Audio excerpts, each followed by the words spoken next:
Well, if you thought strike season was over, think again. More than 700 staffers for the Washington Post staged a 24-hour walkout as contract negotiations have stalled and layoffs loom in the background. As Politico reports, reporters, producers, editors, and business-side staffers walked off the job and began picketing outside the Post's enigmatic downtown headquarters in the first protest action at the paper since the mid-1970s. Staffers marched and gave speeches demanding contracts that kept up with inflation and urged the public to not engage with website for the day. We have some footage of the walkout taken by our next guest, the Washington editor for The Spectator and the usual host for Rising Fridays, Amber Duke. Let's take a look.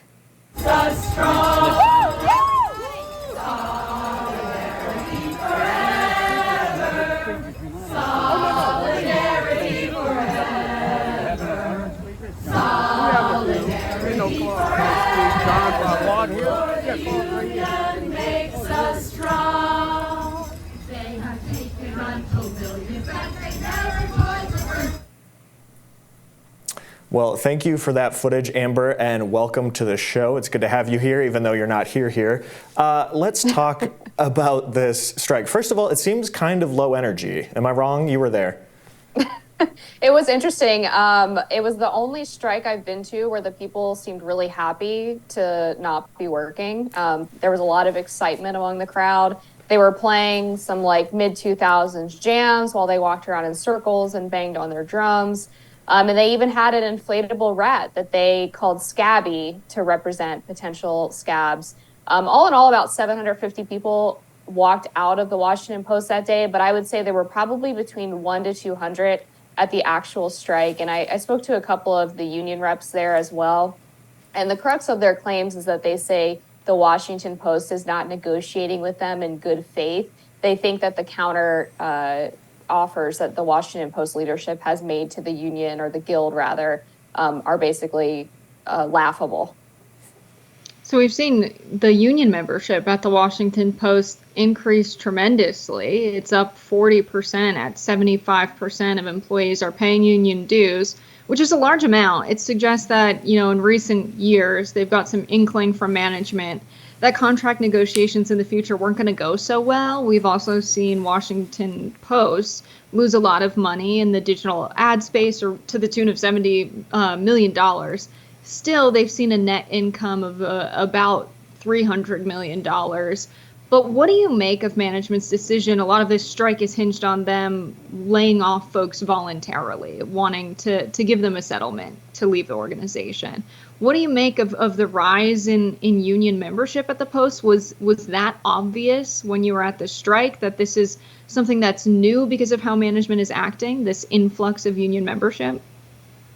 Yeah, I'm not even sure if it's directly in relation to what's happening at the Washington Post. This is a trend that's wider across media. The New York Times, for example, has recently seen an increase in their union membership, even though the Washington Post Guild says that they actually wish they had salaries closer to those of New York Times employees and think that they have it much better than they do. So I think that this is more of just a wider media issue. Politico recently got a union a few years back in response to some staffers having complaints that were sort of unspecified at the time.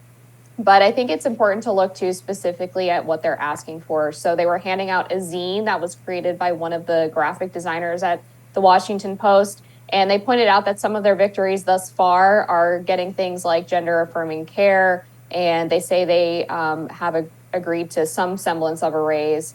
And the issue you're referring to is the fact that the Washington Post is planning on laying off quite a few employees, somewhere in the hundreds over the next few months.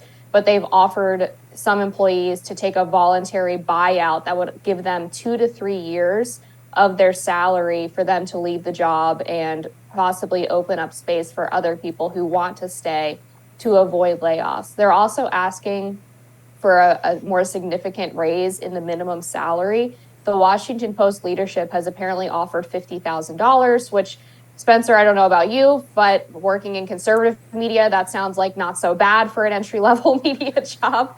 And they also want it codified in their contract that they get to work 2 days a week from home. That is currently the setup, but they want that actually written down in their contracts. I think what was stunning to me is I did some research on some of the people who were striking yesterday just to look at their workflow a little bit. and they had an average output of about 2 articles per month. And so as much as I stand with unions and the supposed working class, I don't think that this is really emblematic of what we would typically talk about on this show in terms of a justified strike.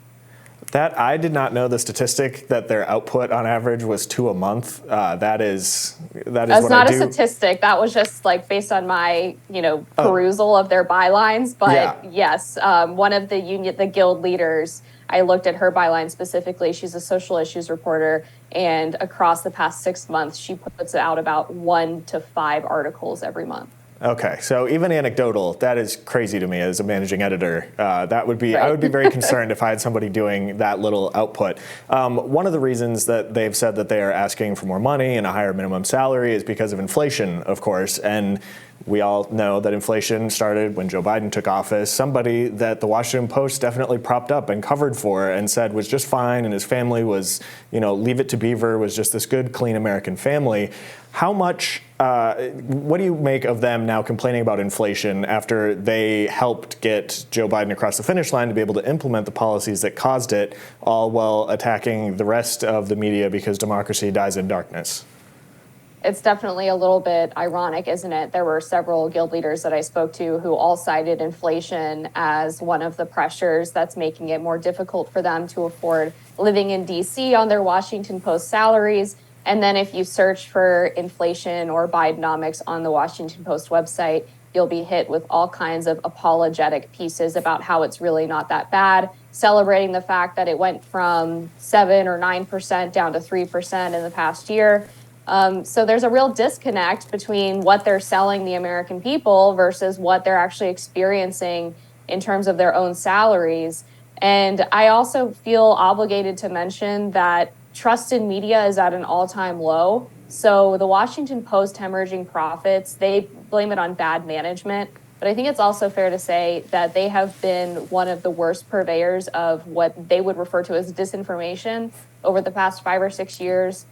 They were one of the biggest papers that covered the Russian collusion hoax against former President Donald Trump. And so they definitely have a role to play in the fact that people no longer want to subscribe to them, and their profit margins are down as a result. So we're talking about one of Jeff Bezos' companies here. He doesn't have exactly a great track record with recognizing or negotiating with unions. How much of the sentiment at the strike was directed towards Jeff Bezos being, a really difficult person to try and get to the negotiating table? Was he mentioned at all? Surprisingly, he wasn't mentioned a lot. The only mention that I heard was during the rally portion of the strike, where a woman from the flight attendants union, which is connected to the News Guild in some fashion, showed up to give a speech in support of the strikers.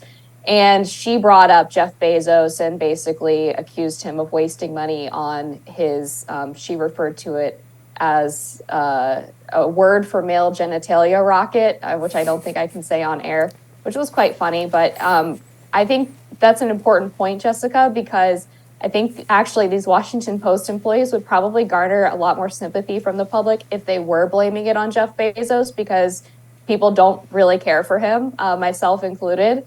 And they actually had one guild leader thank him for his investment in the company and blamed more recent management changes on the decline in profits. They felt like Jeff Bezos has actually kind of done well by them, which was surprising. But of course, he's facing issues as well with the attempts to unionize over at Amazon, who I would venture to say their employees are treated significantly worse than the ones working at the Washington Post. We've seen numerous reports about what the Amazon employees go through and the salary issues that they have, the issues of not getting paid, just the general working conditions. So, I mean, if you're going to look at Jeff Bezos's record in terms of taking care of his employees, and especially the ones who are trying to unionize, I feel like your first priority would probably be Amazon over the people who work in journalism and generally have very cushy jobs in comparison. Yeah, definitely. So you obviously were there talking to these walking out workers. They did their 24-hour thing. Where does this go from here? Nobody caved immediately in a 24-hour walkout. So where does it go from here? Are they hopeful? Are they going to be doing this, every Thursday for the rest of the year? What's their next step? They actually told me that they don't have any plans right now for further action, and that they were hoping that the walkout would spark Washington Post leadership into coming to the negotiating table in more of a good faith manner. But they didn't have any tangible ideas of what exactly they hoped that this strike would achieve. My guess is probably not much. It was only a 24-hour walkout as opposed to an indefinite strike. The Washington Post is a very large operation, and I think, unfortunately, the danger, of course, of going on strike, especially for a short period of time, is if the company can run without you.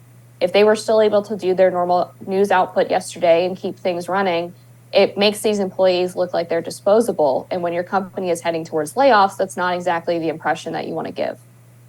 How much of this, Amber, as someone who writes a lot, just really quick, would you credit to a decline in readership of news and more of a lean towards video-based news and podcast news? I think that's a part of it, although the New York Times subscribership is apparently up. So there's something specific about the Washington Post that is not working well with readers. I would posit, just from my own personal opinion, that the New York Times has kind of leaned into having a sort of Democratic establishment and maybe even more left-wing subscriber base, whereas the Washington Post has kind of tried to pretend that maybe they're unbiased or they're the new paper of record as opposed to the New York Times, while still, I think, publishing a lot of things that center right to conservative readers consider to be biased. But it'd be interesting to figure out why exactly their subscriberships are down compared to other news media. Generally, I would say that print seems to be harder to be profitable in these days because of the rise of independent media outlets and digital news. And as you mentioned, news videos. So I don't have like the perfect answer for you on that. I don't know exactly why the Washington Post in particular is struggling. It seems like it's sort of hit or miss right now, whether or not some newspapers are successful over others. Well, Amber, we thank you very much for joining us, even on your day off, technically. We will be back with more Rising right after this.